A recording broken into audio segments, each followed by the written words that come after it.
مرة كده وجيت البقالة جنبنا دي، قلت السلام عليكم، بالله صاحب المحل عايل لي كيف انت اللي فوق تقول لي ايش حد، وما رد علي. فتحت الثلاجة ما عبر، قلت له يا اخي اسمع عندك عصير مانجا؟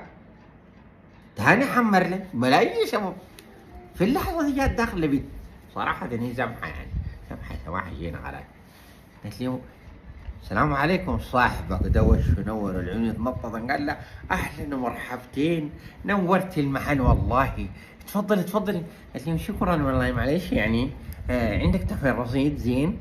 قال لي ايوه موجود بس الشبكه كعبه، انت اديني رقمك واسجله وكنت تصلح الشبكه برسل لك. شكلها كده من بنات الحله وانا واقف منشعر. لما فترتها قالت لي اوكي سجل عندك 09 ترى انت سجل الرقم عافي. المهم هي بتملي فيه وانا بجنبها كده شايل تليفوني بسجل في الرقم برضه. ما تفهموني غلط، انا زول الناس والله، لكن زعلتني بس الحميره بتاعتي. المهم بعد البيت طلع شويه كده طوالي، لما ركت من اتصلت عليه، ردت علي قال لي الو منو معي؟ قلت له معاك بتاع البقاله. قالت لي نعم.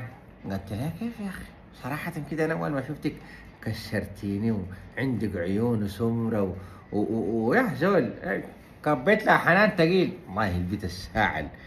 قالت لي ده شنو يا قليل ادب يا ما عندك ادب، بتناس اصلية سودانية اصلية. انا قالت لي لا حوريك قلة الادب يا كلب.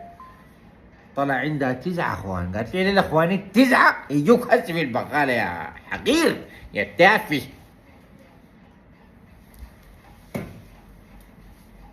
لا الدايرة على طول لي يومين بجي جنب البقالة بقى مقفلة